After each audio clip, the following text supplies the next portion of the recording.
तर गर्ल्स, आतापर्यंत मला सगळ्यात जास्त विचारला जाणारा कॉमन क्वेश्चन म्हणजे हा की मेकअप केकी किंवा ग्रे का होतो. म्हणजे आपण केलेला मेकअप बेस हा केकी किंवा ग्रे का दिसतो. म्हणजे बऱ्याचदा काय होतं माहिती का, तुम्ही मेकअप केल्यावरती खूप छान दिसतो, पण 1-2 तासांनी तुमचा बेस आहे ना ऑटोमॅटिक ग्रे व्हायला सुरुवात होती किंवा काळा काळा होतो, ग्रे दिसतो. किंवा मग ते का होतं, कशामुळे होतं, तर सगळ्यात पहिल्यांदा आपल्या मेकअप मिस्टेक्समुळे पण होऊ शकतं आणि काही नॅचरल एन्व्हायरमेंटल रिझन्स पण आहेत त्याच्यासाठी की ज्याच्यामुळे आपला मेकअप ग्रे होऊ शकतो. तर सगळ्यात पहिले काय आहे, सीटीएम. जर आपण सीटीएम प्रॉपर केलं नसेल तरी पण आपला मेकअप ग्रे होऊ शकतो. जर रॉंग प्रोडक्ट्सचा यूज करत असाल, म्हणजे जर सपोज तुम्ही चीप क्वालिटीचे प्रोडक्ट यूज करताय, तर तुम्हाला पाहिजे तसा रिझल्ट नाही भेटणार, तुमचा बेस लॉंग लास्टिंग नसणार आहे किंवा मग तो जास्त वेळ नाही टिकणार, मेकअप फुटेल किंवा जसं पाहिजे तसा रिझल्ट नाही भेटणार तुम्ही जर चीप क्वालिटीचे किंवा रॉंग प्रोडक्ट यूज केले तर.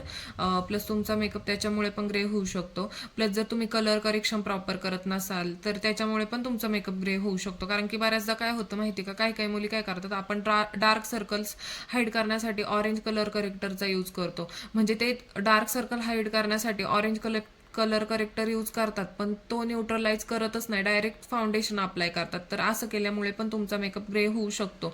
बिकॉज जर तुम्ही कलर करेक्शन करताय तर ते न्यूट्रलाइज केल्याच्या नंतरच जे काय असेल ते फाउंडेशन वगैरे यूज करायचे.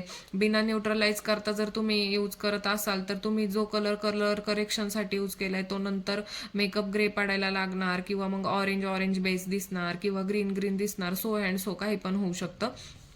प्लस जर सपोज तुम्ही फाउंडेशन यूज करताय आणि फाउंडेशनचा स्किन टोनपेक्षा खूप जास्त लायटर शेड घेतलाय, म्हणजे खूपच फेअर फाउंडेशन यूज करताय तुम्ही, लायटर शेडचं फाउंडेशन यूज करताय, तर त्याच्यामुळे पण तुमचा बेस ग्रे होऊ शकतो. प्लस जर तुम्ही ब्लेंडिंग प्रॉपर नाही केली किंवा ब्रश जर क्लीन नसतील तुमचे, म्हणजे सगळ्यात मेन गोष्ट ब्रश आणि ब्लेंडर नेहमी क्लीनच यूज करायचे आहेत. वापरलेले तेच ब्लेंडर किंवा ब्रशचा परत वापर करायचा नाहीये. क्लीन केल्याशिवाय ब्रश आणि ब्लेंडर यूज करायचंच नाहीये, बिकॉज त्याच्यात पहिलंच एक्सेस प्रोडक्ट शिल्लक असतं, त्याच्यामुळे स्किन टोन चुकतो, शेडिंग चुकतं आणि बेस पण म्हणजे ग्रे होऊ शकतो किंवा मग तो बेस फुटू शकतो, काही पण होऊ शकतं किंवा क्लायंटला स्किन इन्फेक्शन होऊ शकतं, रॅशेस वगैरे येऊ शकतात, काही पण होऊ शकतं, पिंपल्स वगैरे येऊ शकतात. तर सो ह्या मिस्टेक टाळायच्यात आणि ही सगळी काळजी तुम्हाला घ्यायची आहे. आणि आता आपण नॅचरल रिझन बघूया. नॅचरल रिझन म्हणजे काय, स्वेटिंगमुळे पण बऱ्याचदा मेकअप फुटतो. स्वेटिंग आपल्या आतून बॉडीमधूनच होत असतं, तर त्याच्यासाठी आपण त्याला काही नाही करू शकत, पण ते म्हणजे डिक्रीज करू शकतो थोड्याफार प्रमाणात, आपण त्याच्यावरती काम करू शकतो. पण स्वेटिंगमुळे पण बऱ्याचदा तुमचा मेकअप फुटतो. एन्व्हायरमेंटल पोल्युशन म्हणजे जर सपोज तुम्ही उन्हात फिरताय किंवा मग धूलमिट्टीमध्ये जाताय तर त्याच्यामुळे पण तुमचा बेस ऑक्सिडाइज व्हायला सुरुवात होते, त्याच्यानंतर तो हळूहळू ग्रे पडायला लागतो, ब्लॅकिश दिसतो.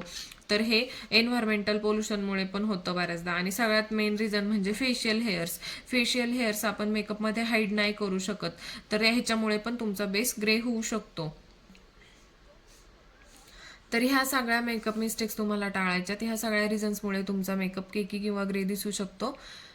होप सो हा व्हिडिओ तुम्हाला नक्की युजफुल ठरेल. थँक्यू.